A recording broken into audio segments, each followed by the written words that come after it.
Rebonjour à tous.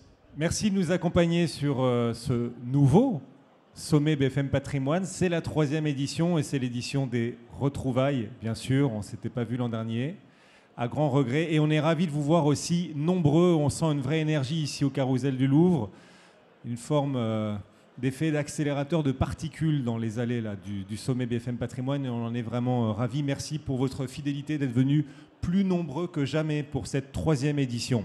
L'avenir est le seul endroit où l'on passera tous le restant de nos jours. Qui dira le contraire? Eh bien, les thématiques dont on va parler maintenant pendant une heure contiennent toute une fraction de cet avenir, l'avenir des placements. Les propos qui vont s'échanger entre nos 3 experts vont sans doute tous vous projeter dans les placements de demain, placements du futur et le futur des placements. L'idée, c'est de vous apporter un coup d'avance sur ce que seront demain vos métiers et vos produits. Les champs d'exploration, d'innovation se multiplient et redessine les frontières de l'investissement. C'est pourquoi on a choisi d'intituler cette nouvelle conférence « Les nouvelles frontières de l'investissement ». Jusqu'où l'ISR, par exemple, va-t-il élargir le pouvoir des investisseurs? Le private equity ouvrira-t-il un Eldorado aux particuliers? Fraîchera-t-il les montagnes d'épargne vers les entreprises? Et sans oublier les mutations technologiques, l'émergence des crypto-monnaies et de la blockchain. Faustine Fleuret est avec nous. Bonjour Faustine. Chacun, vous pouvez prendre bien sûr vos micros. Merci de nous avoir rejoints.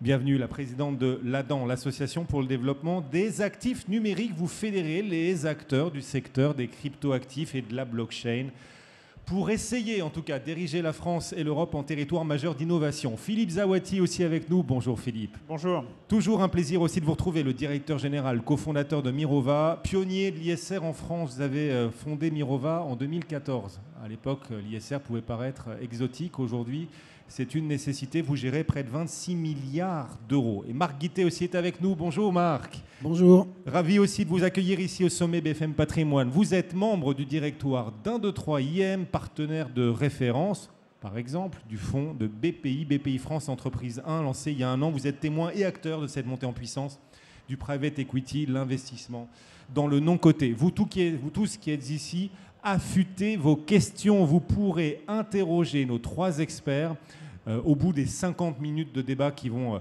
animer cette scène. N'hésitez pas tout à l'heure donc à lever la main pour leur poser vos questions, leur faire part de vos interrogations. Il faut d'abord qu'on prenne quand même l'échelle des enjeux et l'échelle des choses, chacun dans vos domaines. Philippe, par exemple, pionnier, on le disait, de l'investissement responsable, la finance verte, alors que la COP26 vient de s'achever. Quelle est l'échelle aujourd'hui de l'ISR dans l'univers des placements?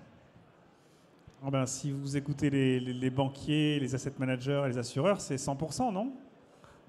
Il n'y a plus personne ne dit qu'il ne fait pas d'ISR ou d'ESG aujourd'hui. Le discours inonde les ondes, en effet. Voilà, donc il y a une généralisation totale. Après, la question est plus de savoir à l'intérieur de tout ça ce qui a vraiment de l'impact et ce qui n'en a pas. Alors il y a des petites indications, si vous voulez avoir quelques chiffres, je ne parle pas en milliards, mais avec la nouvelle directive européenne SFDR qui demande de classer les fonds entre article 6, article 8 et article 9. Je rappelle, article 6, c'est ces sujets-là ne m'intéressent pas.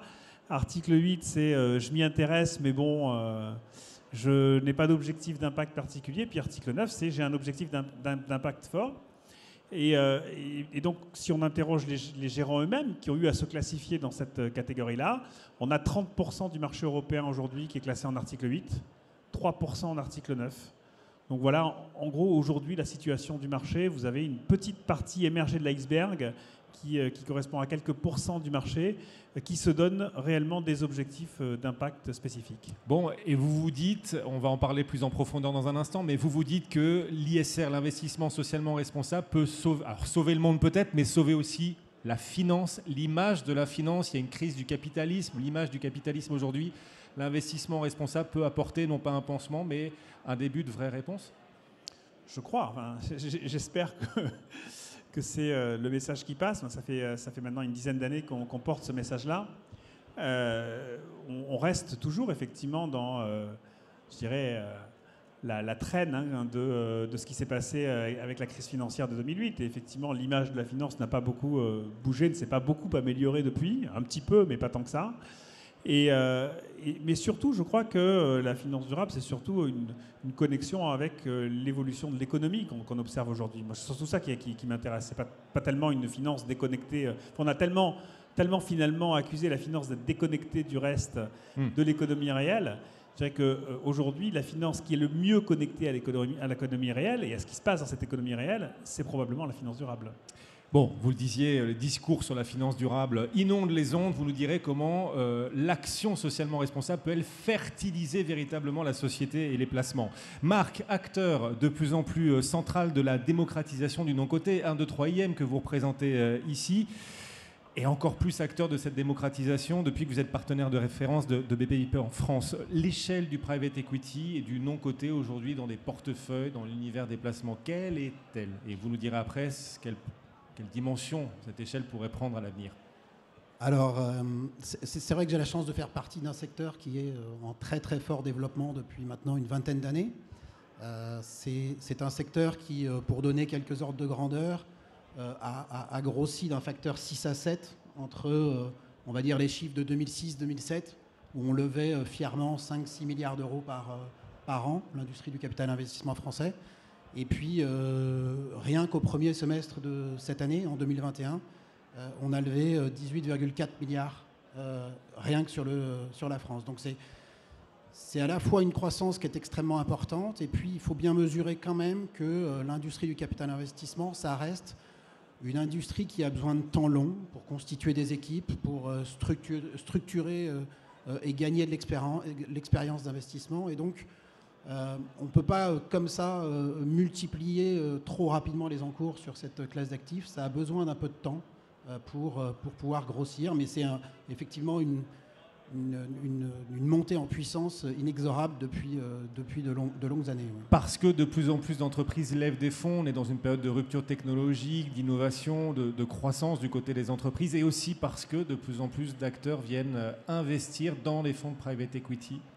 Oui, alors vous avez raison, il y a deux pans à regarder pour cette croissance. Le premier, c'est que vous avez besoin de convaincre aussi des entrepreneurs d'ouvrir leur capital. Ce n'est pas une démarche simple d'ouvrir son capital, et donc ça prend du temps. Et c'est ça aussi qui vous permet d'avoir de plus en plus de cibles couvertes par le capital investissement.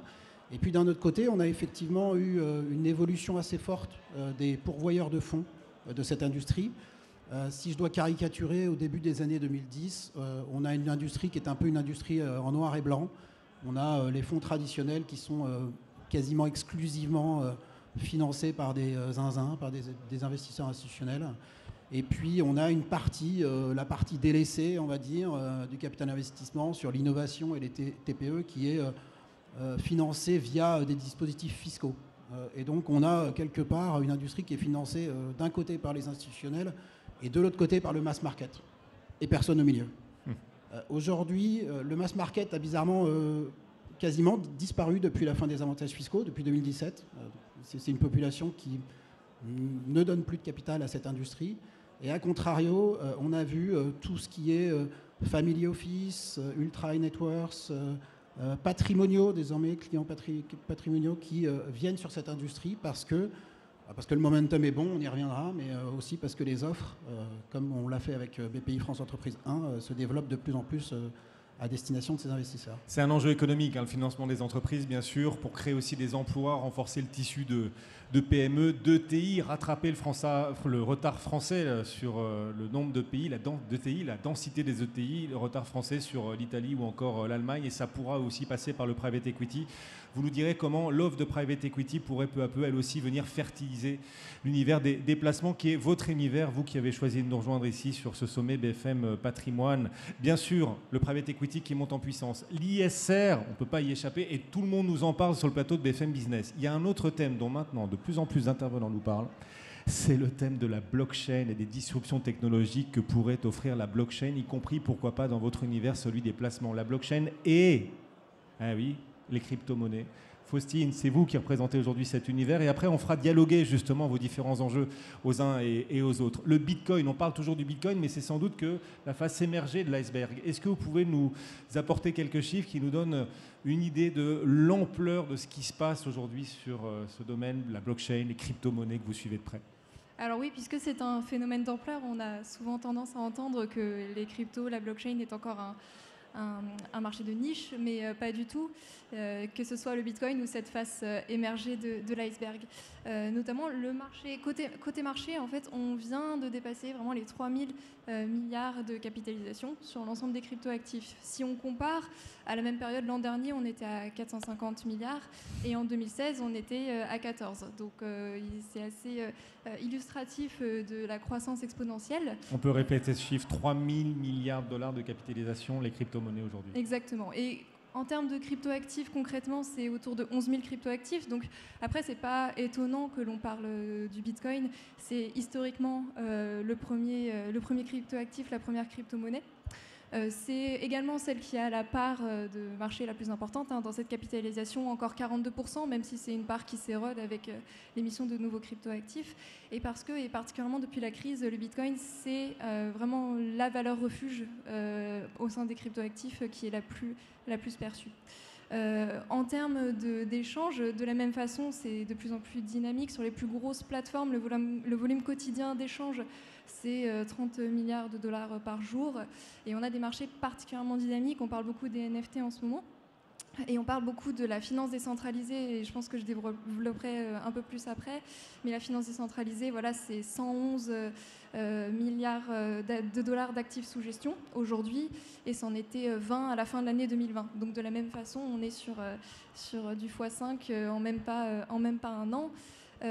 Aussi sur le marché, la dynamique, elle se montre par certaines très belles levées, et y compris au niveau de la French Tech, et notamment il y a quelques mois, 2 mois, Sorare, qui justement développe des jeux vidéo en se basant sur les opportunités des technologies blockchain, a fait l'une des plus grosses levées de la French Tech avec 681 millions d'euros. Donc on a 681 millions d'euros pour ce champion français, Sorare, 37 salariés à peine.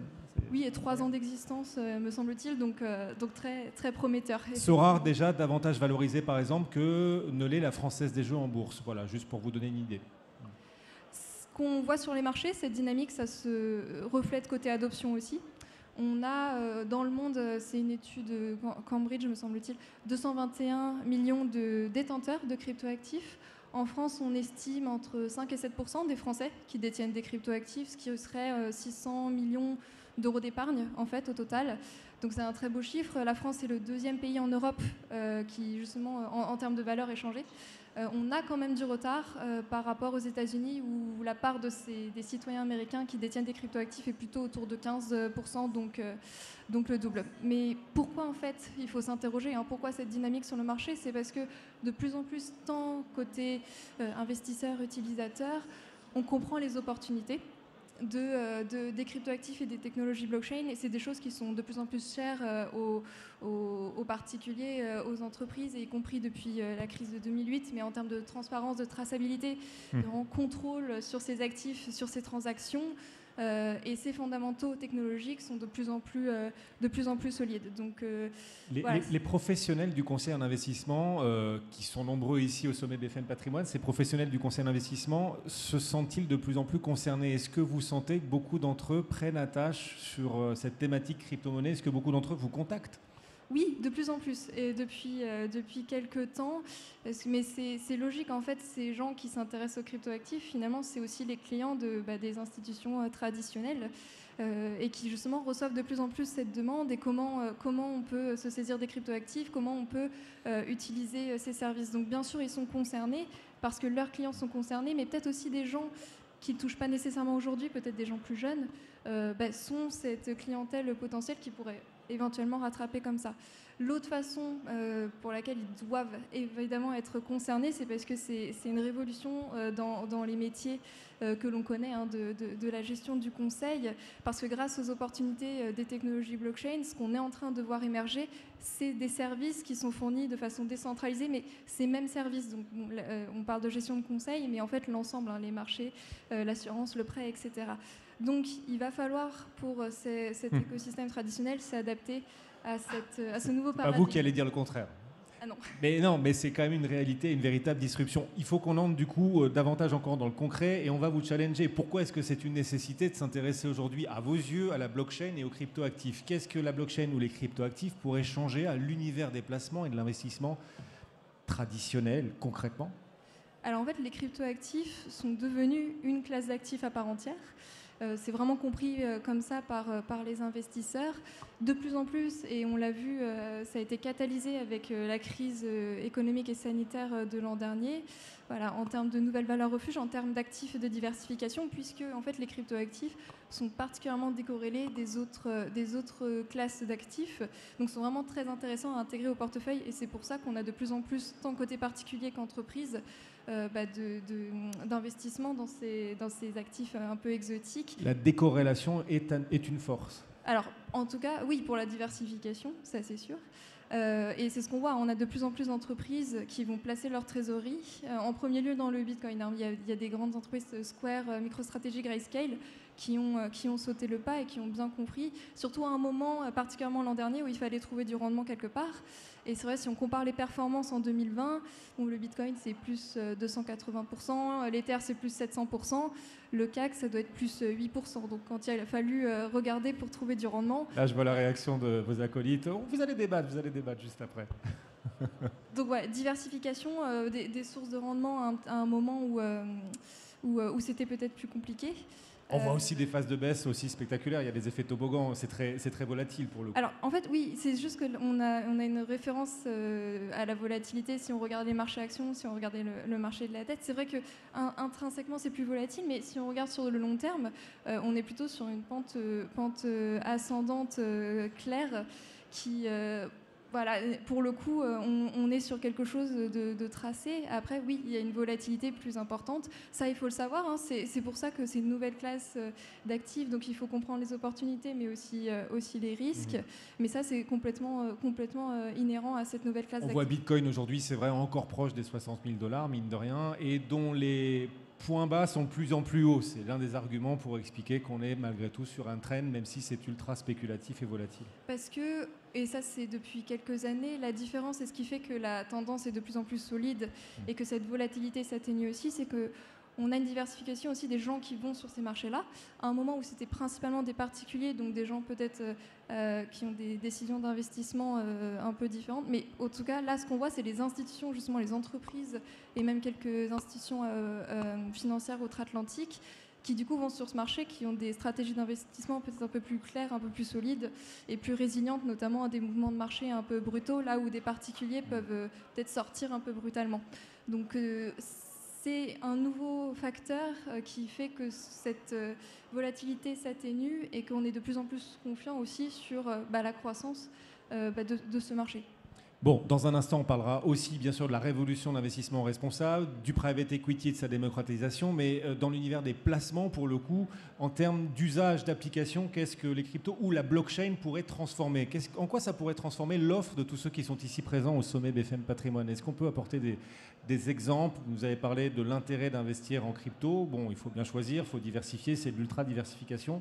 Mais en quoi ça pourrait transformer carrément l'offre de placement?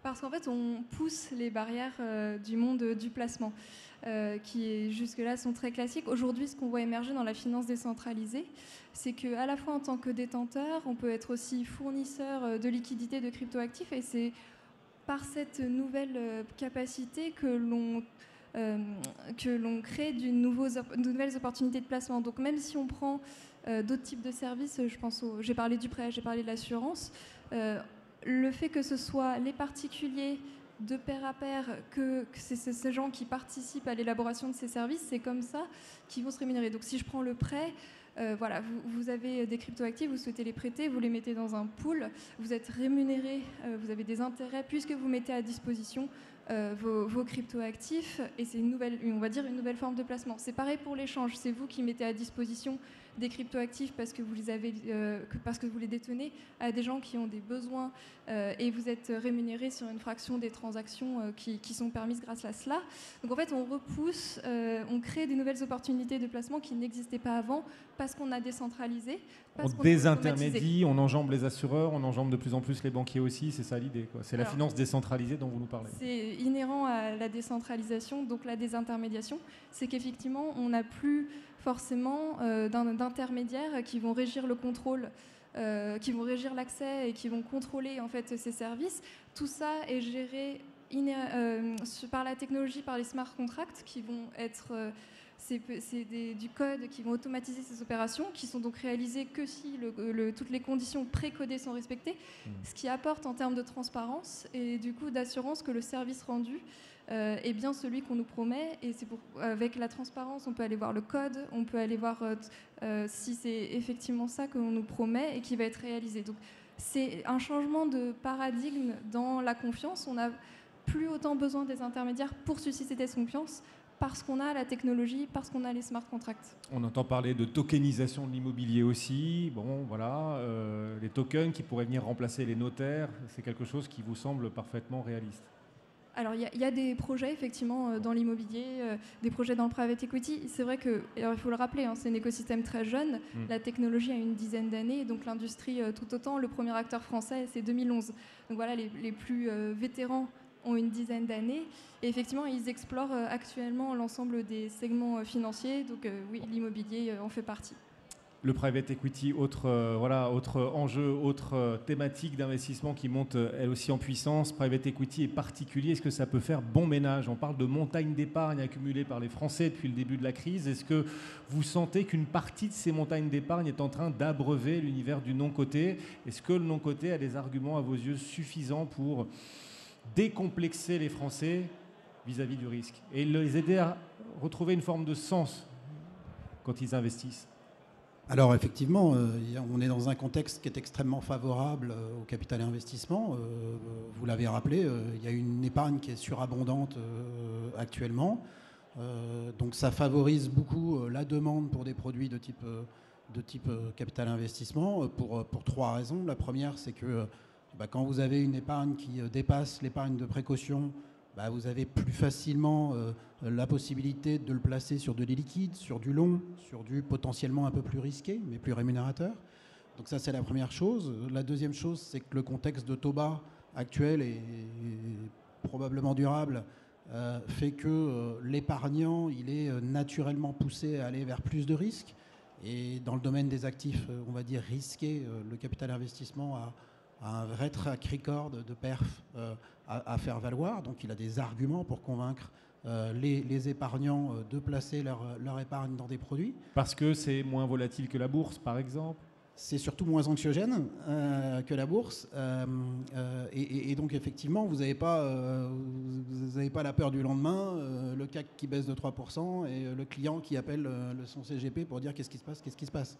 Donc c'est sûr que ce temps long dont je parlais tout à l'heure, le fait qu'on soit sur des durées relativement longues, avec des échelles de temps, des valeurs liquidatives qui sont trimestrielles, semestrielles des fois, donc on n'est pas dans l'excès du moment, et donc c'est des choses qui sont effectivement moins anxiogènes pour clients et distributeurs.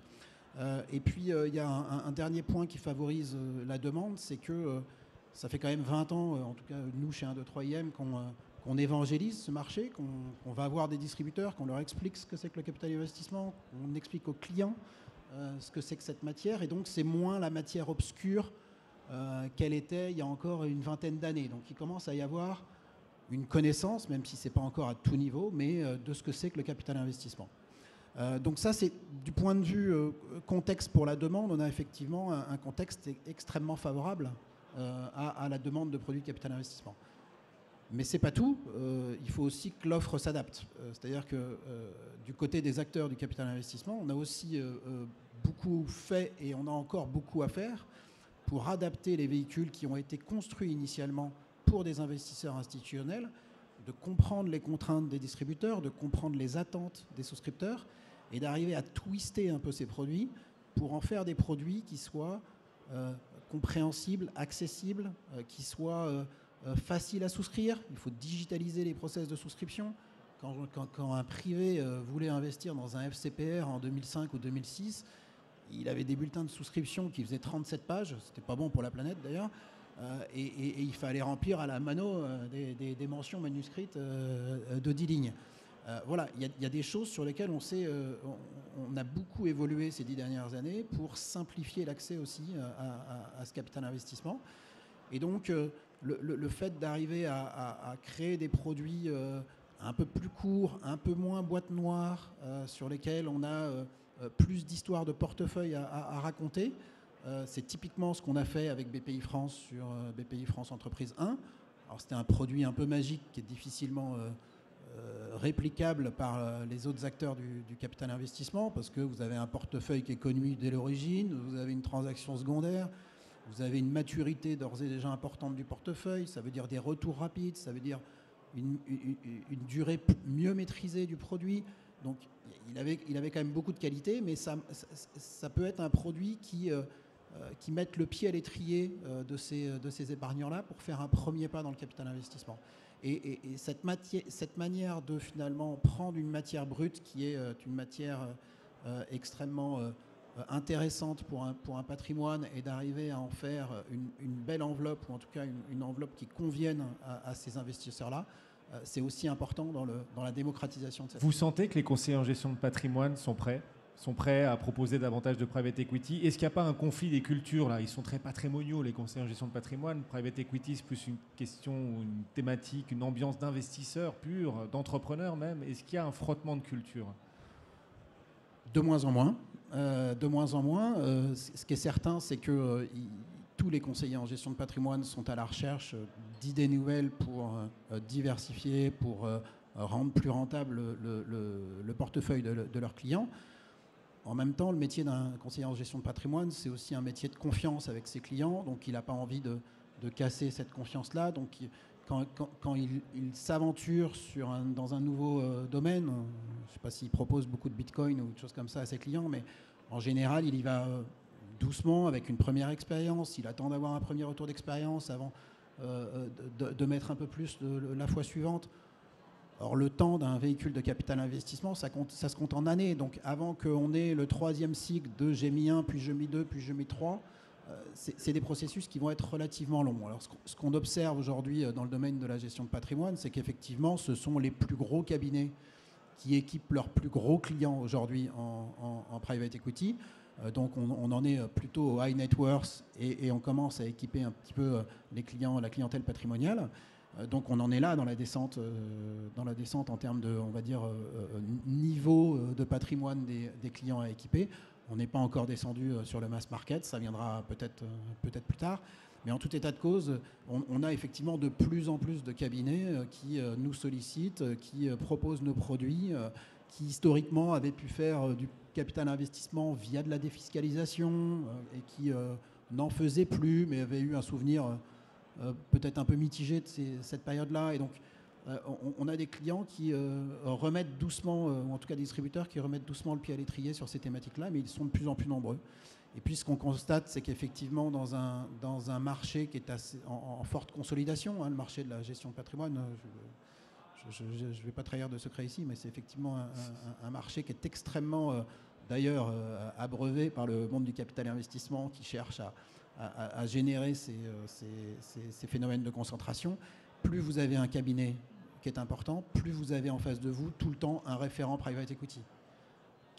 Un des conseillers du groupement qui connaît la matière, qui est capable d'analyser l'offre, qui est capable de la sélectionner. Et ça rassure tous ses confrères. Et donc ces phénomènes de concentration, elles amènent effectivement un peu plus d'expertise en interne sur ces classes d'actifs. Donc acteur du private equity, vous vous réjouissez de voir la concentration en cours dans l'univers de la gestion de patrimoine, des acteurs de la gestion de patrimoine, du conseil? Oui, alors il ne faudrait pas qu'à la fin on se retrouve avec de nouvelles banques, mais en tout cas, effectivement, des acteurs de taille de plus en plus importante, c'est extrêmement intéressant parce que vous avez, encore une fois, des expertises qui se multiplient au sein du groupement. Et donc, vous avez des gens qui sont capables d'aller offrir une palette d'investissements plus large à leurs clients. quand on compare la France avec les autres pays, anglo-saxons notamment, on est très en retard dans l'adoption du private equity par les particuliers, le côté mass market dont vous nous disiez qu'on n'y est pas encore en France. Il y a des pays où on y est déjà et où ça fait ses preuves? Alors oui et non. Évidemment, les anglo-saxons, les américains sont très en avance sur nous, notamment au travers de tout ce qui est pension plan à l'anglo-saxonne. Donc ils en ont indirectement, mais quelque part, elle est déléguée, cette épargne investie en private equity chez eux. Ils ont beaucoup délégué la gestion de leur épargne, notamment retraite. Quand on se compare à d'autres pays européens, on n'est pas particulièrement en retard. Je dirais que tout le monde est un peu en retard sur ce sujet de la diffusion du private equity dans les portefeuilles des clients. Par contre, on n'est pas les seuls à s'y intéresser. Tout le monde s'y intéresse. Les Allemands s'y intéressent, les Italiens également, les Anglais depuis longtemps. Donc, tout le monde est en train d'essayer de faire rentrer depuis 10 ans du private equity, du financement direct de l'économie dans les portefeuilles. C'est une course de fonds, avec jeu de mots, course de fonds de private equity. Ouais, c'est une course de fonds, effectivement. Bon, il y a eu la loi Pacte aussi qui a aidé un petit peu l'adoption du private equity par l'assurance vie, c'est ça? Oui, alors il y a eu beaucoup de nouveautés réglementaires en France pour essayer de pousser de pousser les feux du private equity dans les portefeuilles des clients pour essayer de doper l'épargne. Vous parlez au passé, il y a eu. C'est fini, vous Oui, la parce dynamique il y a eu, parce qu'en fait, Pacte, ça date de 2017, il y a eu un Pacte version 2 en 2019, donc en fait, quelque part, on a déjà eu ces modifications réglementaires. Elles n'ont pas encore été complètement... Là aussi, c'est long. Le moment où vous structurez votre offre, où elle est référencée dans les contrats d'assurance vie, où elle est ensuite distribuée, c'est un temps long. C'est pas parce que vous, tout d'un coup, demain, vous baissez les seuils de fonds propres nécessaires pour du capital investissement via Solvency 2 aux assureurs que tout d'un coup, on va passer de 2 à 4% de leur actif général en private equity. La plupart du temps, ce qui aujourd'hui est poussé, c'est le développement d'unités de compte dans les contrats d'assurance vie. C'est des sujets qui demandent d'abord un temps certain pour être référencés, co-construits avec l'assureur, le produit. Mais ensuite, il faut le distribuer, il faut le vendre. C'est pas tout d'être référencé chez un assureur vie.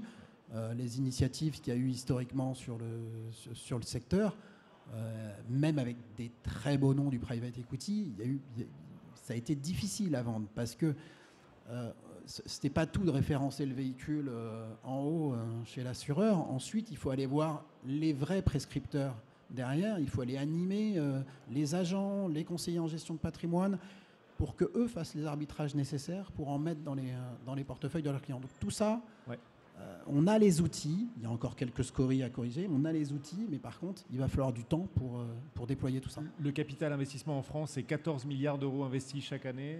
14 milliards, ça représente seulement 1% des encours des fonds euros. Voilà. Et si on assouplissait un peu les règles prudentielles sur les assureurs, peut-être qu'en effet, ce 1% de fonds euros pourrait se convertir en l'équivalent de 2%. Ce serait déjà beaucoup. Solvency 2, vous espérez des assouplissements réglementaires ou on n'en prend pas le chemin, par exemple? Alors, j'ai pas de boule de cristal, mais j'ai pas eu de signaux positifs en ce sens, en tout cas récemment. C'est un sujet qui dépasse le simple cadre français. C'est un cadre européen. Il faut se mettre d'accord avec ses voisins. Donc, c'est jamais simple de se mettre d'accord à 26. Et donc voilà, on n'a pas de signaux à ce stade qui nous disent ça va s'améliorer dans les prochaines... Vous nous direz, on fera dialoguer vos thématiques aux uns et aux autres, bien sûr. Vous n'hésiterez pas à vous interpeller si vous le souhaitez. Si vous avez des questions, Faustine, sur le private equity, la blockchain, les cryptos dans le private equity, on voit des entreprises se créer par des tokens aussi. Vous nous direz comment ça marche.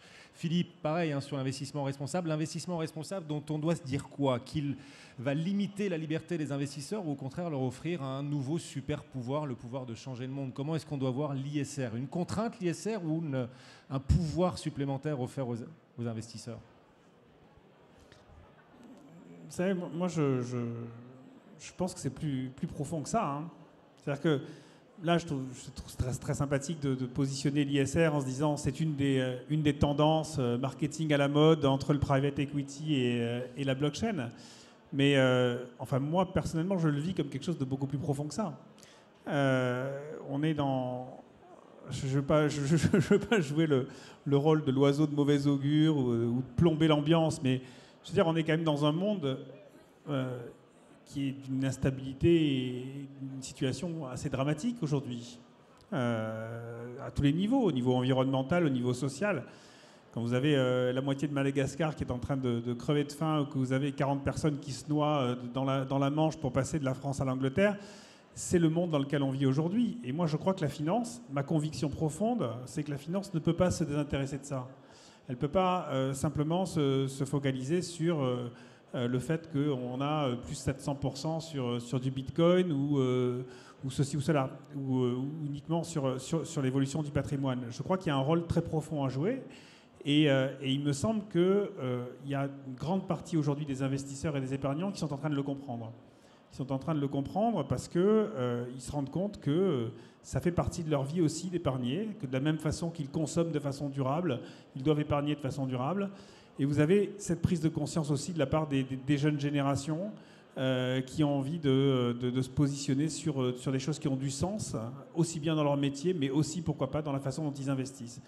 Donc la finance responsable, finance durable, pour moi, c'est ça. C'est un enjeu sociétal, civilisationnel, j'allais dire, massif. Et donc notre objectif, pour nous, depuis le début, ça a été de démontrer que ça marche, parce que si on ne démontre pas que ça marche, ça ne devient pas majeur. Mais notre objectif depuis le début, ça a toujours été de transformer fondamentalement le métier de la finance de l'intérieur. Et donc l'objectif ultime, c'est que la totalité de la finance se change. Ce n'est pas d'avoir 5% ou 10% ou 30% de part de marché, c'est de faire en sorte que demain, on ait une finance qui intègre l'intérêt général comme un de ses objectifs. Est-ce que ça veut dire que c'est une contrainte ?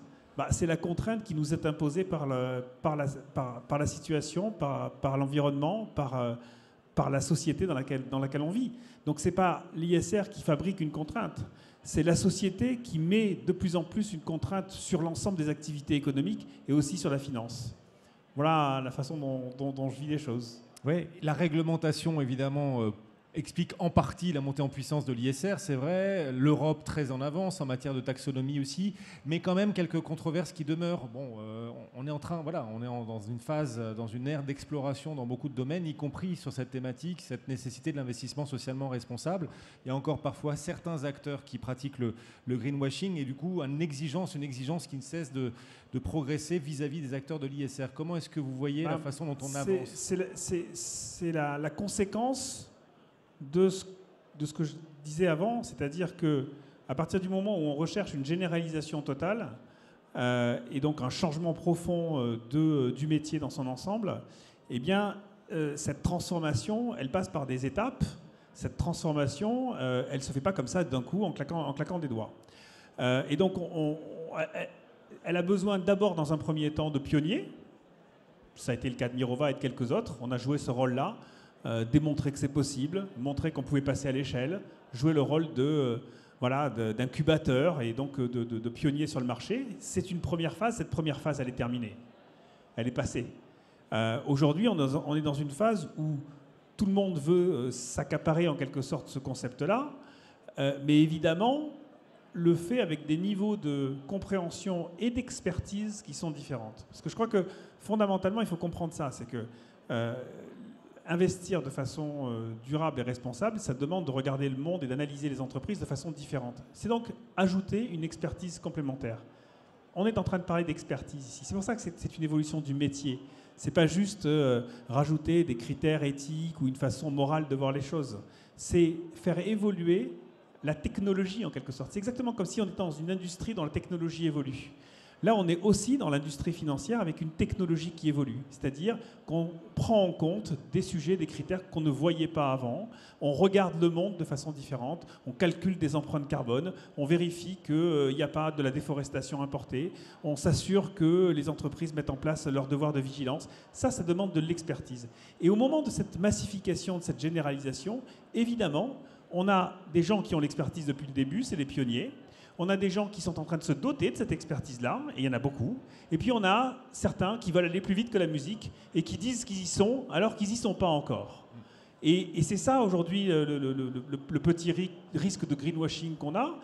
Je ne pense pas qu'il soit aussi dramatique finalement que ce que certains voudraient faire croire. C'est-à-dire qu'il n'y a pas, je ne pense pas qu'il y a un cynisme généralisé là, ici, dans cette salle, dans tous les stands. Je pense en revanche qu'il y a certains qui, parce qu'on voit que la tendance est là, se disent « Ah ben non, on ne veut pas rater cette opportunité ». Et donc, on va dire qu'on y est, alors qu'on a sans doute besoin d'un peu plus de travail pour y arriver. Voilà. Oui, mais il y a quand même des ambiguïtés. Par exemple, la question d'inclure ou pas des sociétés pétrolières qui tentent de convertir une partie de leur activité croissante, aux énergies vertes, par exemple. Est-ce qu'il faut les exclure d'office parce que ce sont quand même des pétroliers, c'est pas bien, ou est-ce qu'il faut les encourager en les incluant à ces fonds responsables? Là-dessus, il y a une vraie... Est-ce qu'on a le droit de ne pas être manichéen? Voilà. Il ne faut pas être manichéen. Il ne faut surtout pas être manichéen. Il y a tout un tas de façons de faire de l'investissement responsable et il ne faut certainement pas être manichéen. Il y a une chose qui est certaine, c'est que le financier, il a plusieurs rôles en tant que financier. Il a un rôle d'allocation d'actifs. Et donc, il doit se poser cette question de l'allocation d'actifs. Être responsable aujourd'hui, par exemple, c'est se dire qu'on a besoin d'une évolution du mix énergétique. Et donc, que d'un point de vue allocation d'actifs, il faut mettre beaucoup d'argent sur les énergies renouvelables, plus que leur capitalisation boursière existante, parce que leur capitalisation boursière existante n'est que le reflet du monde passé et n'est pas ce dont on a besoin en termes d'investissement, en termes de capex à investir. Donc ça, c'est un rôle d'allocation d'actifs. Donc dans la construction de son portefeuille, on doit réfléchir à se dire où est-ce qu'il faut que je mette l'argent pour que le monde qu'on a envie de voir advenir advienne. Ensuite, on a un rôle en tant que financier d'accompagner la transformation. On a des entreprises qui se transforment grâce à des nouvelles technologies, dans le monde industriel, par exemple, en devenant de plus en plus efficace d'un point de vue énergétique, par exemple, en changeant son mode d'approvisionnement, en faisant du ciment à basse température. Ça, on doit accompagner ces entreprises-là. Et puis, il y a le secteur pétrolier, évidemment, qu'on cite un peu comme un symbole, mais le secteur pétrolier, c'est le secteur de l'énergie. Il faut le regarder comme le secteur de l'énergie. D'ailleurs, c'est les pétroliers eux-mêmes qui le disent. Regardez ce que dit Total, ils se transforment en Total Énergie. La question est donc qu'il faut se poser n'est pas de savoir s'il faut exclure le pétrole. La question est de savoir, est-ce qu'on discute avec Total et est-ce qu'on lui demande, est-ce que votre stratégie est cohérente avec une évolution d'un scénario qui nous paraît être un scénario raisonnable, par exemple celui de l'AIE, de l'Agence internationale de l'énergie. Or, aujourd'hui, les pétroliers, certains ont fait des efforts, certains vont vers cette direction-là. Peu, aujourd'hui, sont en réelle cohérence avec ce que dit l'Agence internationale de l'énergie, qui dit qu'il faut en gros plus ou moins arrêter, ou en tout cas assez vite, de faire de la nouvelle exploration et plutôt mettre son capex sur des nouvelles énergies. Ça va venir, ça ne va pas tarder. Je pense que d'ici quelques années, les pétroliers vont se caler sur ces nouvelles stratégies, ces nouveaux scénarios, en tout cas un certain nombre d'entre eux. Et donc, ils vont redevenir tout à fait investissables, y compris dans des fonds responsables. Moi, j'en suis assez convaincu. Bon, et vous parliez des renouvelables. On peut s'interroger quand même sur ce qu'il y a dans un renouvelable, dans une éolienne. Il y a beaucoup de métaux rares qui sont...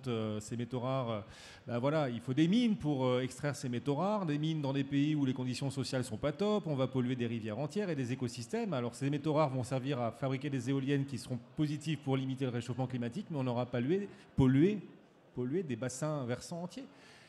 Alors là j'ai une solution par contre pour vous, très facile. C'est ce que certains appellent l'économie Amish. Donc on peut revenir à la bougie et retourner à faire des cabanes dans les bois. Et là on est sûr qu'effectivement il n'y aura aucun problème. Non, plus sérieusement, je pense que la problématique, on n'a aucune activité économique aujourd'hui qui n'a pas d'effet négatif. Ça n'existe pas. Je ne connais pas d'activité économique qui n'a pas d'effet négatif. La façon dont il faut regarder les choses, c'est analyser de façon extrêmement sereine et complète une activité, dans son cycle de vie, dans sa totalité. On ne peut pas regarder une activité uniquement sur la partie exploitation. Si on regarde les éoliennes, par exemple, ou les panneaux solaires, il faut regarder la production, il faut regarder l'exploitation, il faut regarder ensuite la fin de vie et le recyclage de ces produits-là. On doit avoir une analyse globale de tout ça. Bon, et ensuite, se dire quelle est la moins mauvaise solution aujourd'hui, qu'est-ce qui permet d'avancer, où est-ce qu'on peut imaginer que des solutions vont apparaître. Typiquement, par exemple, sur le recyclage des éoliennes, on a vu beaucoup d'interventions de gens disant c'est horrible, on va avoir des éoliennes dans des décharges parce que les pales, on ne sait pas quoi en faire. C'est absurde parce que, évidemment, les cycles de recyclage ne sont pas encore arrivés et donc le développement des technologies de recyclage va arriver. On sait qu'il va y avoir des solutions là-dessus. Il y a des endroits où il y a des choses qui sont beaucoup plus compliquées. Donc nous, on a écrit un papier, par exemple, chez Mirova, on regarde ces questions-là. On a écrit un papier qui est la face cachée des énergies renouvelables, où on se dit quelles sont les problématiques qu'il y a derrière et comment on arrive à les régler. Et donc, comment on travaille avec les sociétés minières, notamment, pour essayer d'améliorer les extractions. C'est un sujet complexe. Ouais, il faut pas effectivement, il faut ni être manichéen, ni tomber dans la simplicité. En revanche, je pense qu'il faut faire attention à une chose. C'est qu'il faut regarder les enjeux avec des ordres de grandeur significatifs. C'est-à-dire que c'est déjà très compliqué pour la population et pour les citoyens de savoir ce qu'il faut faire. Mais si à chaque fois qu'on envisage une solution, il y a tout un tas de gens derrière qui disent « Voilà, mais ça entraîne ceci et ceci et ceci et cela », eh bien, plus personne ne sait ce qu'il faut faire. J'ai vu une intervention récente sur la voiture électrique. Je pense que globalement, il y a un consensus, il y a des gens qui sont pas d'accord, mais globalement, il y a un consensus scientifique pour dire que l'électrification de la mobilité est plutôt une bonne chose. Bon, eh bien, il y a quelqu'un qui a écrit un papier en disant « Il vaut mieux garder son ancienne voiture thermique 50+, que changer à l'électrique ». Ce qui est peut-être vrai d'un point de vue purement bilan carbone. Mais faire passer des messages comme ça, c'est complètement casser la dynamique dont on a besoin vis-à-vis des citoyens. Il faut qu'on arrive aussi à passer des messages relativement simples. Éloge de la simplicité. Alors n'hésitez pas à vous interpeller les uns les autres. C'est vrai que l'investissement socialement responsable, c'est une thématique d'avenir déjà présente et d'actualité, déjà forgée, qui fertilise l'ensemble de l'univers de l'asset management. On voit la blockchain et les crypto-monnaies pour leur part, pour le coup, émerger littéralement. Et puis le private equity qui également est en train de pousser peu à peu. Philippe, est-ce que vous portez un regard particulier ? Je veux bien poser des questions. Je vous voyais réagir tout à l'heure quand Faustine parlait justement du potentiel de la blockchain et des crypto-monnaies. Je veux bien poser des questions. D'abord, je suis un peu... Il y a quelque chose qui me surprend déjà un petit peu, ce sont les discours et les messages. On est en train de parler à des financiers, à des investisseurs. J'ai cru comprendre que vous avez travaillé à l'AMF avant. Nous, quand on vend des produits financiers, on est extrêmement contraint aujourd'hui, avec des réglementations AMF très strictes, qui nous interdisent, là, ici, de dire mon fonds, il a fait plus de 100% l'année dernière, il est formidable, achetez-le.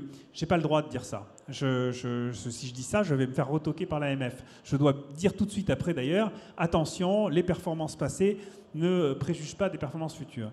Et là, le discours que vous passez sur les crypto-monnaies laisse entendre que nous sommes sur un trend dont on ne sait absolument pas sur quoi il s'appuie et quels sont ses sous-jacents fondamentaux, et que donc investir dans les crypto-monnaies, c'est potentiellement gagner de l'argent. Et donc moi, ça, je trouve ça, d'abord, je pense, très limite d'un point de vue réglementaire, et deux, un peu pousse au crime. Donc voilà, je voulais savoir ce que vous en pensiez. Alors, il y a plusieurs sujets. Il y a la réglementation et il y a les performances. C'est chaud, là, c'est chaud.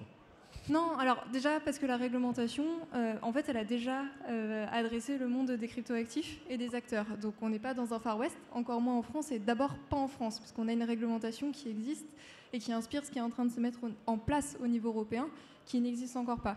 Donc aujourd'hui, quand vous êtes un acteur français, que vous rendez des services sur actifs numériques, ou que vous voulez émettre des cryptoactifs, il y a une réglementation qui existe, qui est arrivée avec la loi Pacte. Donc on n'est pas du tout sur quelque chose de déréglementé. Et d'ailleurs, on a des acteurs français particulièrement vertueux au regard de cette réglementation. Si vous voulez donc, par exemple, proposer de conserver des cryptoactifs, si vous voulez proposer de l'échange de cryptoactifs, vous devez être enregistré auprès de l'AMF. Vous passez dans les fourches codines de la CPR qui regarde votre dispositif de lutte contre le blanchiment et le financement du terrorisme, la 5e directive en fait européenne. Et c'est seulement si ce dispositif est validé et seulement si l'AMF vous enregistre que vous avez le droit de promouvoir vos services, de fournir vos services au public français. Et ça, c'est inédit en Europe. Donc c'est un régime totalement précurseur qui a déjà 2 ans et qui, je le disais, inspire ce qu'on va mettre en place au niveau européen. Donc, si jamais, et ça c'est très important de parler effectivement de comment éviter les risques et comment investir, disons, sereinement, l'un des premiers conseils que je donnerais, c'est d'aller vers ce genre de prestataire. Puisqu'on a ce statut réglementaire qui existe, on a 27, ça s'appelle des PSAN, qui sont enregistrés auprès de l'AMF, avec la très grande majorité qui sont des acteurs français. Déjà, si vous allez vers ces acteurs-là, vous diminuez grandement une partie du risque, déjà sur le type d'acteur, parce qu'on a vérifié son honorabilité, sa compétence, donc sur la crédibilité du projet, mais aussi les risques en matière de blanchiment et de financement du terrorisme. Donc, il n'est pas question du tout de sous-estimer les risques. Il y a les mêmes risques que pour tout type d'investissement financier, de vérifier avant que vous investissez si ça correspond à votre profil d'investissement, si vous êtes prêt pour les pertes afférentes. Et il y a en plus des nouveaux risques dont il faut être conscient, inhérents à la technologie, qui sont en train d'être résolus. C'est ce que je disais tout à l'heure, la technologie a une dizaine d'années, les technologies blockchain ont une dizaine d'années. Et donc forcément, il y a encore des perfectionnements à voir en matière de scalabilité, de rapidité, etc. Donc il y a des risques, on peut les maîtriser parce qu'il y a la réglementation, on peut les maîtriser parce que le risque technologique, il y a des façons de l'éviter. Et ensuite, on peut aller vers des investissements plus ou moins responsables. Il y a un écosystème qui se développe justement pour proposer des solutions compatibles avec, et en particulier dans cet écosystème jeune qui porte les cryptoactifs, compatibles avec les enjeux de la transition écologique. Donc j'ai des projets en tête pour qui c'est directement intégré dans le projet. Ensuite, dans les infrastructures blockchain en général, il y a de toute façon une volonté pour des protocoles qui sont concernés par la consommation d'énergie. Je pense à Bitcoin, réputé très énergivore, le minage exemple. Par exemple. C'est une fatalité ça, ou vous dites au contraire, il y a moyen de trouver de nouvelles solutions qui permettraient de fabriquer de la crypto-monnaie de façon plus propre? Alors effectivement, le Bitcoin fonctionne sur un type de protocole qu'on appelle le Proof of Work, qui a besoin d'énergie pour sécuriser le réseau, pour permettre de faire des transactions. Donc il y a besoin de cette énergie. La question, c'est d'où vient cette énergie. Ce qu'on voit, c'est qu'il y a une part importante d'énergie renouvelable là-dedans, mais que cette part se veut croître et qu'en plus, avec les dernières répressions côté de la Chine qui interdit en fait aux mineurs de miner du Bitcoin, on est de toute façon de plus en plus en train de se déplacer toute cette partie, disons, carbonée vers justement des énergies plus renouvelables. On a des entreprises qui vont même utiliser l'énergie qui est gaspillée parce qu'elle ne peut pas être utilisée, je pense à l'énergie hydraulique dans certains barrages africains. On utilise de plus en plus les surplus des barrages, par exemple. C'est quelque chose qui se développe, qui a été pionnier pour certains, mais qui justement devient un modèle de plus en plus, et parce que justement c'est impératif. Et les acteurs des cryptoactifs sont particulièrement attendus là-dessus, parce qu'effectivement il y a cette idée que les cryptoactifs sont en général énergivores. Il y en a certaines par rapport aux protocoles sur lesquels elles fonctionnent, c'est vrai, qu'ont besoin d'énergie. Et là, il y a effectivement des tendances pour corriger, mais en plus, il y a des cryptoactifs qui ne fonctionnent pas sur ce type de protocole et qui n'ont pas besoin de consommer de l'énergie. Donc, c'est une question beaucoup plus complexe et justement où on peut faire son choix en fonction de ces... Philippe, vous êtes rassuré là-dessus? D'abord, le Bitcoin... Le Bitcoin a besoin de beaucoup d'énergie, c'est le minage pour sécuriser les choses. La blockchain est une super technologie qui peut être très utile, d'ailleurs, y compris d'ailleurs pour certifier, je ne sais pas, par exemple, de la restauration de terre ou des crédits carbone. Donc, je pense qu'on a une vraie utilisation potentielle forte de la blockchain.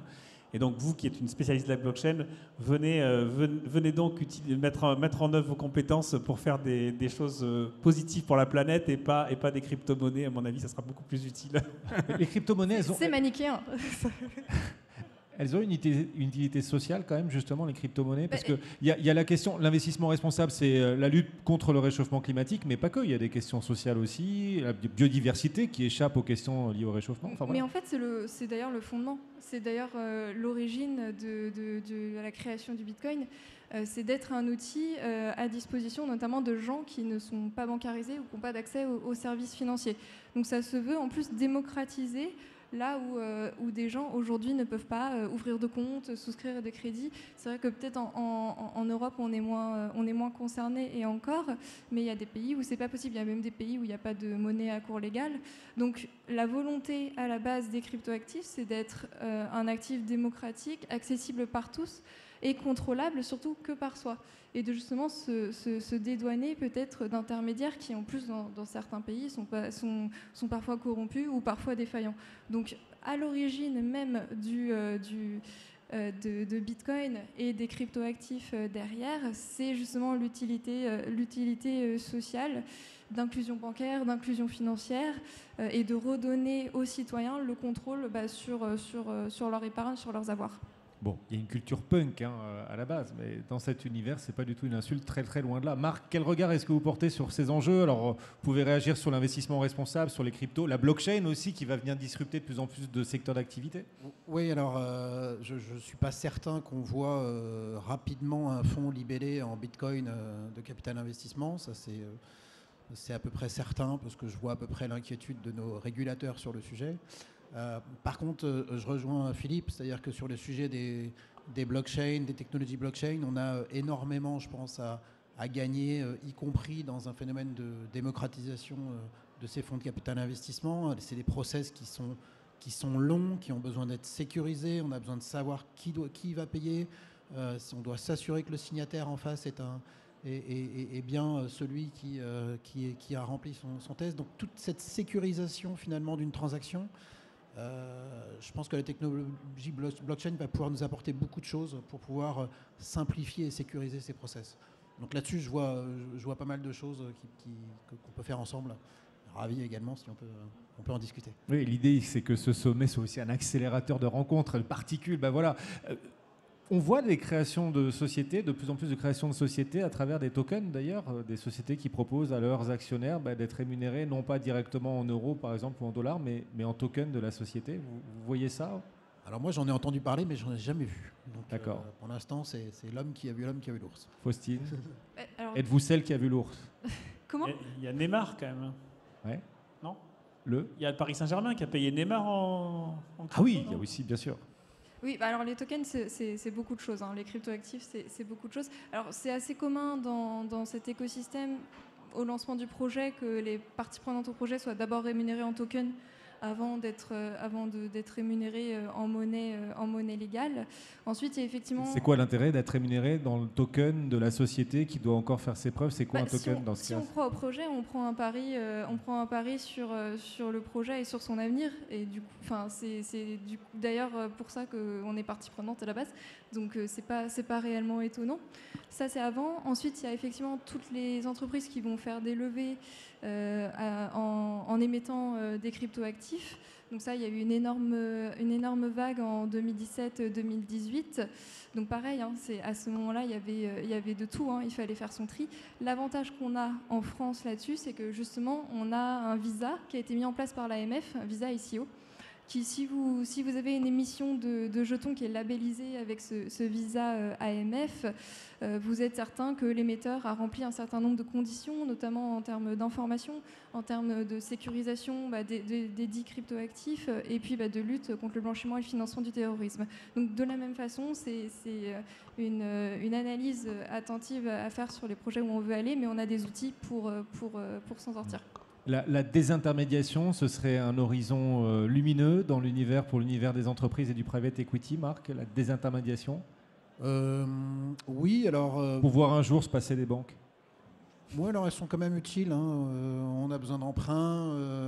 Jusque-là, elles ont aussi un bilan, les banques. Donc elles servent d'intermédiaires aussi pour des financements bancaires. Donc, moi, je ne l'appelle pas forcément de mes voeux, cette désintermédiation. C'est des partenaires qui sont aussi utiles, les banques, qui nous aident beaucoup dans nos opérations. Donc, je n'ai pas une vision très claire sur l'intérêt qu'on aurait tous collectivement à désintermédier ce marché-là. Après, effectivement, se passer de notaire ou d'avocat totillon pour sécuriser une transaction... Ouais, c'est pas forcément pour me déplaire, des choses comme ça. Mais voilà, sur la partie bancaire, j'ai pas forcément d'avis. Dans un instant, vous nous direz chacun quelle vision vous avez de l'avenir 2030 dans l'univers responsable, de l'investissement responsable. Ce sera quoi pour le private equity, pour les blockchains et la crypto? En 2030, on en sera où? Juste avant, Philippe, cet univers du private equity qui tente à monter en puissance lui aussi. C'est intéressant parce que vous qui êtes l'un des pionniers de l'investissement responsable, particulièrement à travers le marché action, eh bien vous vous y intéressez de plus en plus à ce monde du private equity et vous vous jetez à l'eau, c'est ça? On s'est jeté à l'eau, oui. On lance un fonds de private equity qu'on a créé là au mois de juillet, on est en levée de fonds en ce moment, qui va investir dans des sociétés en croissance sur le thème de la transition environnementale. On a d'ailleurs annoncé les premiers deals là, ces dernières semaines avec des boîtes comme Ombrea sur l'agrovoltaïsme ou Talano sur l'innovation industrielle, des systèmes de freinage qui absorbent les particules. Donc il y a beaucoup d'innovation, énormément d'innovation dans le marché aujourd'hui. Et la bourse ne vous suffisait pas, il fallait aller dans le non-côté aussi. Ouais, d'une certaine façon, d'abord, il y a beaucoup de choses qui se passent que dans le non-côté, et qui sont donc, il y a beaucoup d'innovation dans le monde de non-côté qui n'est pas encore en bourse. Après, on est aussi devenu assez gros sur nos fonds actions, et donc la capacité à aller investir dans des boîtes de plus petite taille devient plus compliquée sur la partie listée. Et puis par ailleurs, je pense que si on y est allé aussi, c'est parce que c'est toujours avec notre idée, hein, ce qu'on considère comme notre mission. On est une société à mission aujourd'hui. Et encore une fois, notre mission, c'est d'essayer de changer les comportements sur le marché financier et donc de placer la barre suffisamment haut sur différents sujets. Et dans le domaine du private equity à impact aujourd'hui, je pense qu'il y a beaucoup d'initiatives, beaucoup de choses qui ont été faites, pas mal de nouveaux fonds. Il y a encore un besoin, je crois, de placer les standards, et donc on espère y contribuer. Voilà. Donc on joue aussi ce rôle-là de structureur de marché, je dirais. On va lancer un fonds de 300 millions d'euros, et en s'appuyant sur l'ensemble des méthodes d'analyse et technologies qu'on a développées ces dernières années sur les autres classes d'actifs. Est-ce que vous vous dites néanmoins que de plus en plus d'entreprises lèvent des fonds en private equity pour contourner la réglementation ESG, socialement responsable, qui en bourse, c'est vrai, imprime beaucoup? Est-ce que certains choisissent le non-côté pour éviter d'avoir à respecter les réglementations environnementales de plus en plus contraignantes pour les investisseurs? Je ne crois pas. Je pense qu'aujourd'hui, d'ailleurs tout ce qu'on est en train de dire là, ce que je disais tout à l'heure sur la réglementation européenne, ça concerne les fonds cotés comme les fonds d'actifs réels, hein, ça concerne l'ensemble. Je ne crois pas. Je crois qu'il y a une très forte tendance aussi dans le domaine du... Il n'y a pas la pression des labels pas encore dans le private equity, par exemple, du label ISR, par exemple. Nous, nos fonds infrastructures sont labellisés ISR et Greenfin depuis déjà plusieurs années. Hein. Et à la limite, j'ai tendance à penser que certains labels, même typiquement l'écolabel européen qui est en réflexion, je me demande s'il ne va pas s'appliquer principalement aux fonds non cotés plus qu'aux fonds cotés. Vous savez, sur les fonds cotés, il y a même un débat un peu philosophique, hein, sous-jacent, de savoir est-ce qu'on peut avoir de l'impact sur un fonds coté. Sur un fonds non coté, vous voyez bien l'impact que vous pouvez avoir. Quand vous investissez dans une boîte qui fait de l'agrovoltaïsme, c'est immédiat, vous avez l'impact immédiat, vous pouvez vous dire combien vous avez généré de mégawatts, etc. etc. Sur un fonds d'action coté, c'est beaucoup plus difficile. Vous possédez 0,2% de telle boîte. Est-ce qu'elle a vraiment changé? Est-ce que si vous l'éliminez de votre portefeuille, est-ce que ça a une tendance ou est-ce que c'est simplement quelqu'un d'autre qui vous remplace? Il y a tout ce débat-là qui se passe. Bon, nous, on est convaincus que malgré tout, ça a un impact sur le coût du capital et sur la pression sur les managements. Mais c'est souvent un impact à moyen terme, par ricochet, qui demande aussi une coalition d'investisseurs, donc un mouvement fort, un mouvement d'ensemble. Et donc moi, je suis convaincu que le private equity est un endroit très, très, très intéressant pour démontrer et développer de l'impact. Marc, vous sentez dans le private equity une pression aussi ESG? Très clairement, très clairement. Et je dirais même que c'est même pire, on peut pas y échapper dans le private equity parce qu'on a aussi une demande très forte des investisseurs institutionnels qui sont très regardants sur le sujet, qui vont très loin dans leur analyse, qui demandent des comptes, qui demandent du reporting spécifique, qui demandent à ce que le carré d'intérêt soit en partie basé sur des indicateurs qui soient vérifiés, vérifiables. Donc, et je crois que Philippe a raison, on est dans un secteur où justement ce que l'on vend, c'est qu'on a un impact sur nos sociétés. En tout cas, on a du pouvoir de faire changer les choses dans nos sociétés. Et donc c'est le lieu où je dirais, à la limite, le champ des possibles pour avoir de l'impact, faire changer les choses dans les sociétés en portefeuille est potentiellement le plus important. Donc c'est un super terrain de jeu pour l'ISR et l'impact. Dans un instant, sera à votre tour de mesurer votre impact et de leur poser vos questions, bien sûr, dans 5 minutes, juste après votre vision à l'horizon 2030. L'ISR en 2030, on en sera où? Quelle sera la grande différence avec aujourd'hui pour l'investissement socialement responsable en 2030? Philippe, vous avez 1 minute 30 chacun. Voilà. Non, je pense qu'on va continuer dans cette généralisation. Je pense qu'on en parlera probablement moins comme un élément de niche ou différenciant. Je crois que ça va se généraliser, ça va rentrer dans le marché. Pour autant, il y a tout un tas de nouvelles frontières qui sont encore à développer. Si sur la question du climat, je crois que maintenant les choses ont plutôt bien avancé. Sur beaucoup d'autres sujets, il y a beaucoup à défricher. Je crois surtout que si on regarde à 2030, la vraie question, c'est aussi l'évolution de l'économie et du monde des entreprises et de la façon dont les entreprises vont expliquer comment elles vont se transformer. Donc il y a des grands débats, des grandes discussions en cours sur les normes extra-financières et la comptabilité extra-financière. Je crois que ça, c'est un horizon des 10 prochaines années. Comment est-ce qu'on transforme la façon de mesurer, en quelque sorte, la croissance d'une entreprise, sa valeur ajoutée, sa comptabilité, qui est l'outil essentiel en fait du capitalisme aujourd'hui. Donc vous avez vu tous les débats autour de la création de l'ISSB, International Standard Board, donc pour les normes extra-financières, IFRS, donc qui est l'entité qui régit la comptabilité au niveau mondial, vient de créer une entité spécifique pour faire de la comptabilité extra-financière. Ça, c'est des mouvements extrêmement profonds qui peuvent aller plus loin que la finance durable et changer le capitalisme tel qu'on le connaît aujourd'hui. Et en un mot, la taxonomie européenne est un peu en avance sur la taxonomie ailleurs dans le monde. Est-ce que ça apportera un avantage concurrentiel déterminant à nos entreprises européennes à terme? Moi, je crois que l'Europe est en capacité de faire des normes quand elle a le courage de les faire et qu'elle a la force de les imposer. Regardez ce qui s'est passé sur les fonds d'investissement. La directive UCITS, il y a 20 ans, elle a créé ce qu'est le fonds d'investissement au niveau mondial. Regardez ce qui se passe avec RGPD, la protection des données. C'est la réglementation européenne qui est en train d'être étendue aujourd'hui au niveau mondial. Donc la capacité de l'Europe à créer des normes, elle existe. Dans le domaine financier, il y a une espèce de complexe d'infériorité des Européens qui fait que l'Europe a toujours eu tendance de s'aligner sur des standards américains sur la finance. Je crois qu'il faut arrêter ça et prendre conscience de notre capacité à créer de la norme. Faustine, où en sera la blockchain, la crypto? Quelle sera la grande différence en 2030 par rapport à aujourd'hui? Qu'est-ce que cet univers aura transformé dans nos vies quotidiennes?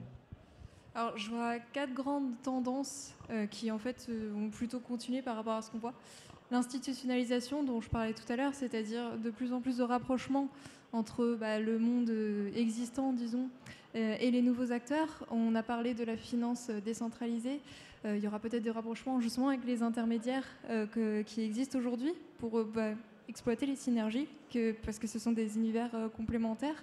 Et de plus en plus, une démocratisation, ça c'est la deuxième tendance, tant au niveau des entreprises que des utilisateurs, mais justement de plus en plus de gens qui sont peut-être non initiés aujourd'hui, mais avec les améliorations technologiques d'expérience utilisateur, une prise en main beaucoup plus simple et donc démocratisation, de plus en plus de gens qui vont souscrire à ces services et ce sera d'autant plus facile.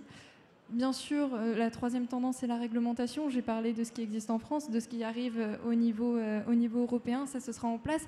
Et en fait, ça va peut-être complètement changer le paysage, puisque aujourd'hui, il y a des acteurs qui ne sont pas soumis à ça. Comment ils vont réagir? Autant nous, les acteurs français, on peut tirer parti justement d'être en avance sur cette réglementation.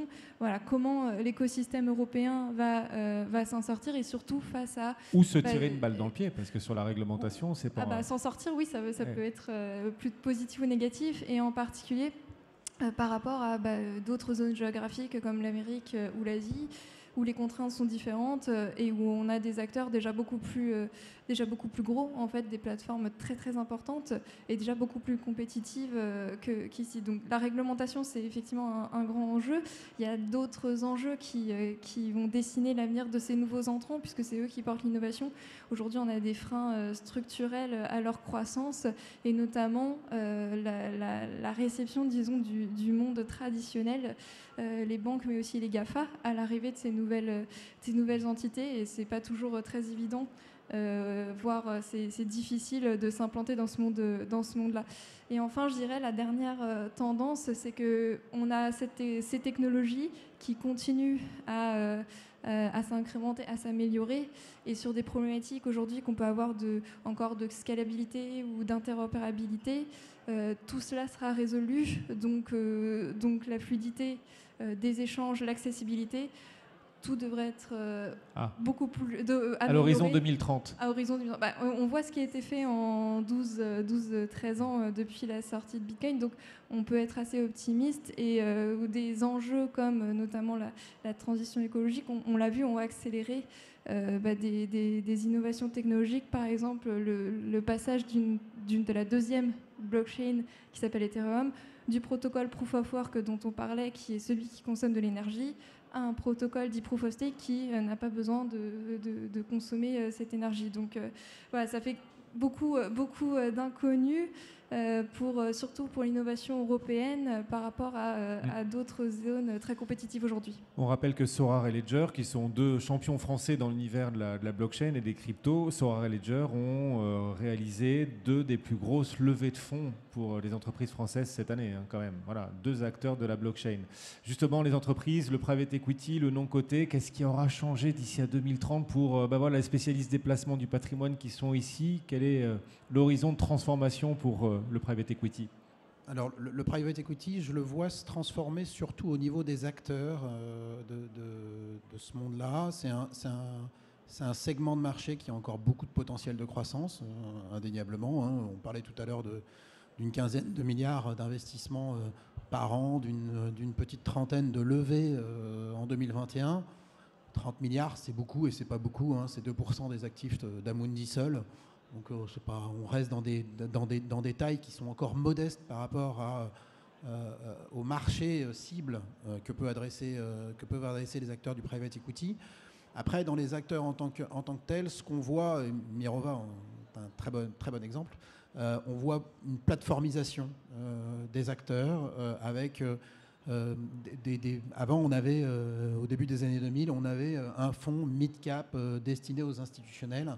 Je crois que ce temps-là, il est révolu. Demain, on aura des acteurs plus gros, globaux, capables d'intégrer des vraies directions opérationnelles sur l'ISR, sur l'impact, de pouvoir avoir des directions du développement capables d'adresser de la distribution aussi retail et pas que institutionnelle. Donc, des acteurs qui vont couvrir plusieurs sous-métiers, qui vont faire de l'infra, qui vont faire du côté, qui vont faire du private equity et de l'ISR, du venture demain, du LBO, pourquoi pas.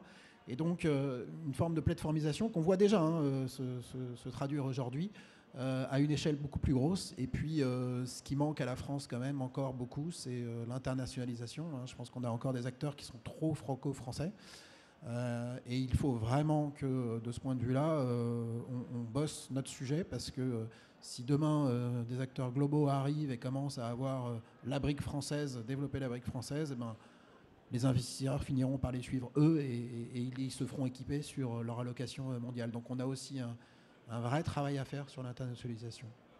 Les nouvelles frontières de l'investissement. N'hésitez pas, si vous avez des questions, il suffit de lever la main. Il y a des micros qui vont circuler dans les couloirs. Bien sûr, nos 3 experts sont là pour répondre à toutes vos interrogations. N'hésitez pas, la personne ne lève la main. Il suffit d'un premier bras levé pour qu'ensuite beaucoup d'autres se lèvent. Il y a un bras levé par là, oui. Monsieur, alors est-ce qu'on a un micro à fournir à monsieur, s'il vous plaît?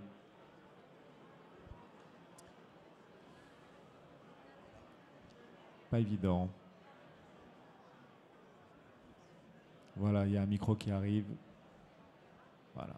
Monsieur, est-ce que vous pouvez vous lever d'ailleurs pour que tout le monde vous voit? Merci. Bonjour. Les problèmes des modèles économiques aujourd'hui, c'est qu'ils sont axés essentiellement sur des modèles de risque qui mathématiquement supposent que de grands chocs ne surviennent pas, ou que les pouvoirs publics veillent à ce que ces chocs ne surviennent pas.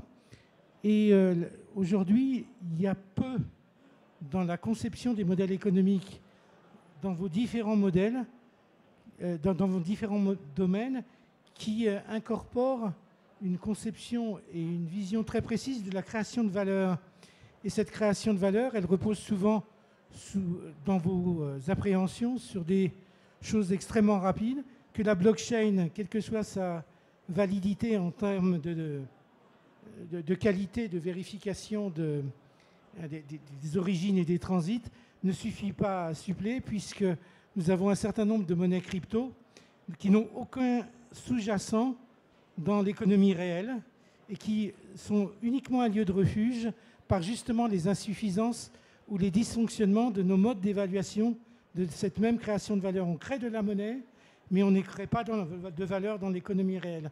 Quel problème voyez-vous à l'issue de ce constat dans la nécessité de repositionner la finance dans la création de valeur dans l'économie réelle? Comment faire que la création monétaire soit aussi une création de croissance peut-être, d'emploi, etc. Réaliser une passerelle là-dessus en tant qu'investisseur responsable, vous portez un... Oui, je partage, je suis complètement d'accord avec le constat.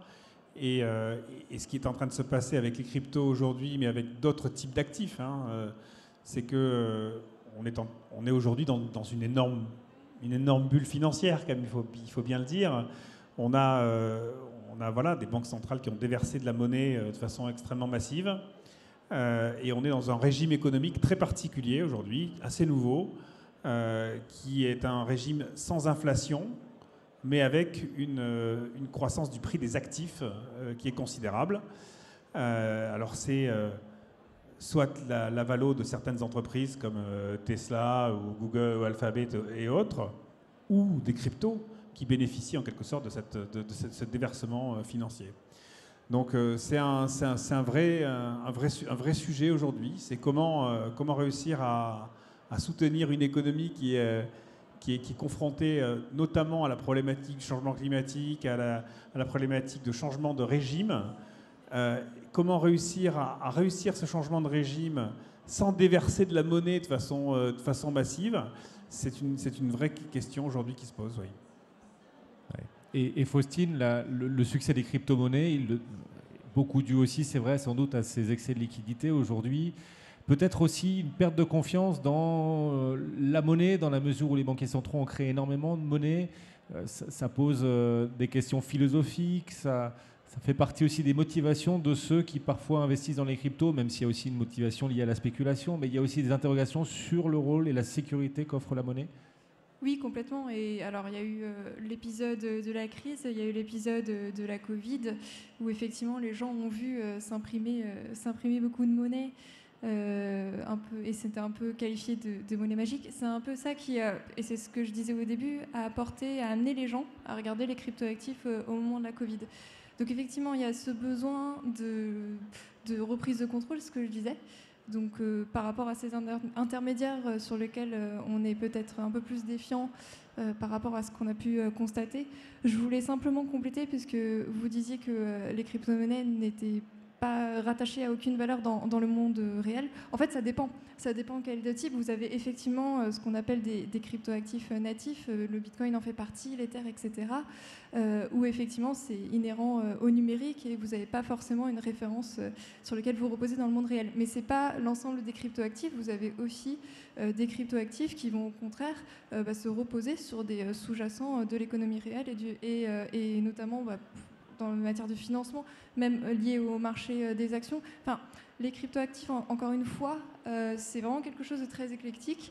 Justement, si ça vous intéresse, on a fait une taxonomie sur le site de l'association pour expliquer les différentes et les principales caractéristiques et justement expliquer, vous avez le Bitcoin, on en parle beaucoup, c'est celui qu'on connaît le mieux aujourd'hui, mais aussi tout ce qui existe à côté et où il y a, pour certains types d'actifs, un sous-jacent dans le monde réel.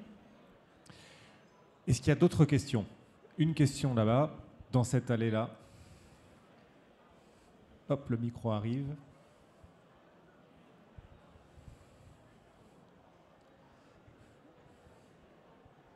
Oui, bonjour à tous. J'avais une question à une époque où on est quand même tous à la recherche d'économie verte, de décarboner au maximum les investissements. C'est une recherche légitime. Les crypto-monnaies, on sait qu'elles sont extrêmement disons, carbonée, hein, que même en cas de non-exécution ou de non-utilisation des crypto-monnaies, eh bien, ça laisse des traces carbone assez fortes. Quel est votre regard là-dessus? Et j'ai une autre question également, concernant justement l'économie verte. Tout le monde a vu l'évolution du prix de la tonne de carbone, hein, qui est passé en gros de 20 € à 80 € aujourd'hui. C'est un coût supplémentaire pour l'économie que l'on va retrouver évidemment dans les prix de revient, les prix à la production. On sait qu'ils ont quasiment tous monté de plus de 10%. Ça risque de peser sur les résultats des entreprises à terme, donc de freiner la croissance économique. Comment vous voyez un petit peu l'évolution des choses? Est-ce que finalement ce côté très vertueux ne risque pas de provoquer un tassement de la croissance économique? Alors d'abord la première question, peut-être pour Faustine, sur l'impact en termes d'émissions carbone des cryptos. C'est ce que j'expliquais tout à l'heure. On ne peut pas généraliser la question de l'impact écologique des cryptoactifs. C'est un débat plus complexe. C'est pour ça que je parlais des différences de protocoles. Et c'est ce qui, pour certains types de cryptoactifs, explique qu'ils ont besoin de consommer de l'énergie. Mais ce n'est pas tous les cryptoactifs. C'est ce que j'expliquais tout à l'heure. Quand vous avez un cryptoactif qui fonctionne sur du proof of stake, vous n'avez pas ce besoin de consommation d'énergie. Le consensus en fait qui en découle est atteint d'une autre façon. Pour des cryptoactifs qui fonctionnent sur le proof of work, où là on a besoin de faire tourner des ordinateurs pour avoir ce consensus, pour faire passer les transactions, de la même façon, quel est le type d'énergie qui est utilisé derrière. Donc voilà, si c'est de l'énergie nucléaire, vous dites, ou si c'est de l'hydraulique, ce sera beaucoup moins polluant. Il y a une partie carbonée, il y a une partie non carbonée. Donc de la même façon, c'est comment ce mix va évoluer à l'avenir. On voit qu'il est plutôt à évoluer vers une part plus importante, se reposant sur les énergies renouvelables, et que par rapport à la fois la pression qui s'exerce sur l'urgence climatique et qui est très bien compris par l'écosystème, et des mesures qui ont été prises par la Chine, par exemple, où en fait les mineurs ont dû se délocaliser. On s'est saisi de cette opportunité-là pour qu'ils aillent ailleurs et qu'ils ne réutilisent plus l'énergie carbonée, mais au contraire qu'ils s'installent. Alors c'est principalement Europe du Nord, c'est Afrique, et que justement ils ne recourent plus, et c'est de plus en plus difficile en plus et coûteux, à l'énergie carbonée. Juste avant de répondre à la question sur le prix du carbone, je ne suis pas d'accord du tout avec cet argument. Je pense que nous sommes dans un monde où on a une très forte contrainte aujourd'hui sur l'énergie. On le voit avec les prix de l'énergie qui augmentent de façon considérable.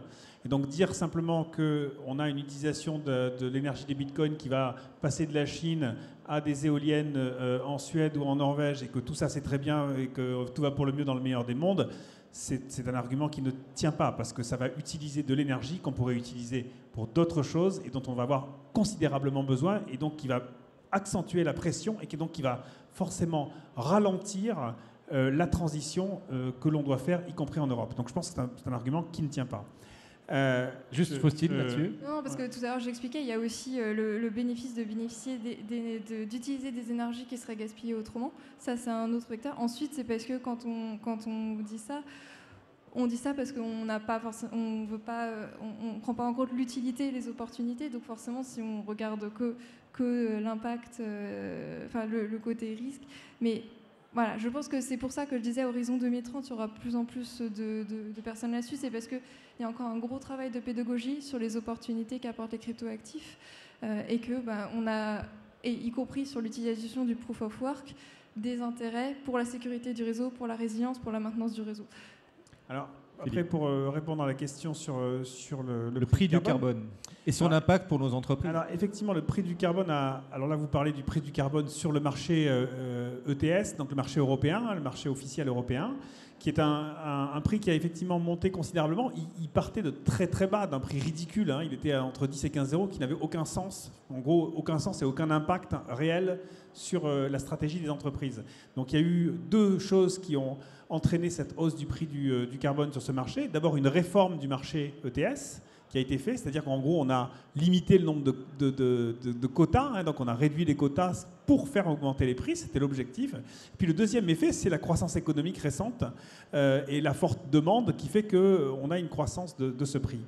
Alors, cela étant dit, aujourd'hui, ce qui pèse sur les prix de l'énergie, c'est pas ça, hein, c'est pas le prix du carbone, hein, c'est beaucoup plus le prix des matières premières qui a un impact. Je veux dire, si on compare aujourd'hui l'impact du prix du carbone, vous avez dit plus 10%, et l'impact du prix des matières premières fossiles, qui a pris 50%, vous voyez, on n'est pas sur les mêmes ordres de grandeur, donc la pression vient plutôt des matières premières. Alors ensuite, le vrai sujet sur la question du carbone, c'est ce qu'on appelle les fuites de carbone, c'est-à-dire est-ce que ce prix du carbone qu'on impose aux industries européennes peut avoir comme impact de pousser ces entreprises à délocaliser leur production ailleurs parce qu'elles vont avoir un prix du carbone plus faible ailleurs et donc du coup réduire la production et donc avoir des problématiques d'emploi en Europe. C'est une vraie problématique et c'est pour ça qu'effectivement cette croissance du prix du carbone, elle a été progressive. Et la seule façon, à mon sens, de résoudre ça, c'est toutes les discussions que nous avons aujourd'hui autour de la Commission européenne sur la taxe carbone aux frontières. C'est-à-dire il faut qu'on arrive à appliquer aux produits qui rentrent en Europe le même type de prix du carbone que celui qu'on applique aux entreprises européennes. Sinon, on va avoir une distorsion de concurrence et sinon, toute la réindustrialisation que l'on appelle tous de nos voeux va avoir beaucoup de mal à se produire. Allez, une dernière question. Si quelqu'un souhaite lever la main, n'hésitez pas. Personne. Eh ben, merci beaucoup à tous les trois. Merci de nous avoir accompagnés cet après-midi. Les nouvelles frontières de l'investissement. Philippe Zawati, Faustine Fleuret et Marc Guittet avec nous aujourd'hui pour nous accompagner sur ce sommet BFM Patrimoine. Bon après-midi à tous.